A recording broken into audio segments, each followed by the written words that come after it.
السلام علیکم friends, welcome back to another video. تو امید ہے آپ سب لوگ خیریت سے ہوں گے۔ تو شروع کرتے ہیں ہم اپنی آج کی ویڈیو۔ دوستو، کبھی آپ نے سوچا ہے کہ زمین کا وزن کتنا ہوگا، یا پھر 24 گھنٹے ہی کیوں ہوتے ہیں دن میں؟ 2050 تک زمین کیسی لگے گی؟ یا پھر کبھی یہ سوچا ہو کہ گلوبل وارمنگ زیادہ ہو جائے تو کیا ہوتا ہے؟ تو دوستو، آج میں آپ کو زمین کے بارے میں ایسی خاص باتیں بتاؤں گی جو آپ لوگوں نے کبھی نہیں سنی ہوگی، اور یہ واقعی میں آپ کو بہت حیران کرنے والی ہے۔ تو شروع کرتے ہیں ہم اپنی آج کی ویڈیو۔ تو دوستو، یہ تو آپ جانتے ہی ہوں گے کہ ایک دن 24 گھنٹے کا ہوتا ہے، اور 24 گھنٹے پورے ہوتے ہی دوسرا دن شروع ہو جاتا ہے۔ مگر آپ کو یہ سن کر حیرانی ضرور ہوگی کہ دن ہمیشہ سے 24 گھنٹے کا نہیں تھا۔ جی ہاں، بہت عرصہ قبل ایک دن میں 21 گھنٹے ہوتے تھے، مگر زمین میں کچھ چینج جانے کی وجہ سے دن لمبا ہوتا گیا اور ایک دن 21 سے 24 گھنٹے کا ہو گیا۔ اور یہ تبدیلیاں ارتھ کویک کی وجہ سے آتی ہیں، کیونکہ زمین ایک محسوس رفتار سے سورج کے گرد گھومتی ہے، مگر جب زلزلے آتے ہیں اس کی رفتار متاثر اور کم ہو جاتی ہے، اور اس طرح وقت زیادہ اور دن بڑا ہوتا گیا۔ دوستو، آپ کو ایک اور فیکٹ بتاتی جاؤں کہ زمین کی سپیڈ ہر سال کم ہو جاتی ہے، اور کچھ ماہرین کا کہنا تو یہ بھی ہے کہ ایک دن آئے گا کہ اس دن زمین کی گردش بالکل رک جائے گی، اور شاید یہی وہ دن ہوگا جب سورج مغرب کی طرف سے طلوع ہوگا۔ یہ واقعی میں بہت انبلیویبل ہے۔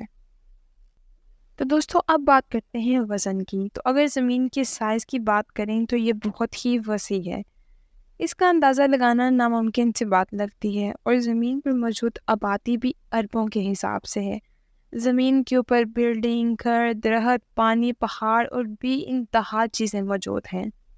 لیکن کبھی سوچا ہے کہ اس سب کے بعد بھی زمین کا وزن کتنا ہوگا؟ تو دوستو، اس بات کا ایگزیکٹ پتہ لگوانا کہ زمین کا ایگزیکٹ وزن کتنا ہے، یہ ایک انبلیویبل سی بات لگتی ہے، مگر کچھ سائنٹسٹ کی ٹیم نے اس پر مکمل ریسرچ کی ہے، اور اس کے بعد بتایا ہے کہ ان کے مطابق زمین کا وزن 13 بلین ٹریلین ٹن سے بھی زیادہ ہے۔ دوستو، یہ وزن ہماری امیجنیشن سے بھی باہر ہے، ہم اس کو امیجن بھی نہیں کر سکتے۔ تو دوستو، یہ فیکٹ واقعی میں بہت انبلیویبل تھا۔ تو دوستو، اب بات کرتے ہیں گلوبل وارمنگ کے بارے میں۔ گلوبل وارمنگ کا تو آپ کو پتہ ہی ہوگا، یہ ہماری زمین کے لیے بہت اہمیت کی حامل ہے، مگر کیا آپ نے کبھی یہ سوچا ہے کہ اگر یہ زیادہ ہو گئی تو کیا ہوگا؟ تو اگر یہ زیادہ ہو جاتی ہے تو سائنٹسٹ کی ریسرچ کے مطابق ان کا کہنا ہے کہ 2050 تک زمین کے زیادہ تر علاقوں میں رہنا مشکل ہی نہیں، ناممکن ہو جائے گا۔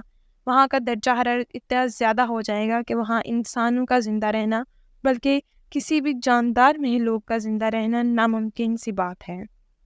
اور سائنٹسٹ کی ریسرچ کے مطابق ان کا کہنا ہے کہ کاشتکاری جیسے کاموں کی وجہ سے گلوبل وارمنگ میں اضافہ ہوتا ہے۔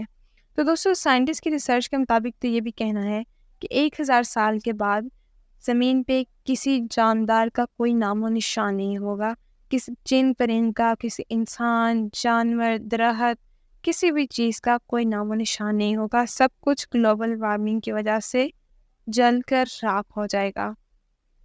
ہماری زمین کا پانی، جو کہ ہماری زمین کے 70% حصے میں موجود ہے، وہ بھی نہیں رہے گا، وہ بھی اس درجہ حرارت کی وجہ سے بھاپ بن کر اڑ جائے گا، اور یہ زمین صرف ایک ریگستان کا ٹکڑا رہ جائے گی۔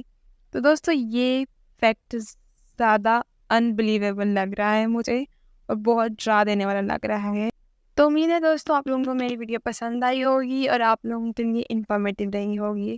تو دوستو، اگر آپ میری ایسی مزید انفارمیٹیو ویڈیو دیکھنا چاہتے ہیں تو پلیز میرے چینل کو سبسکرائب کریں، اور بیل آئیکن دبانا مت بھولیے گا، تاکہ میری آنے والی ہر انفارمیٹیو ویڈیو آپ لوگوں تک ضرور پہنچے۔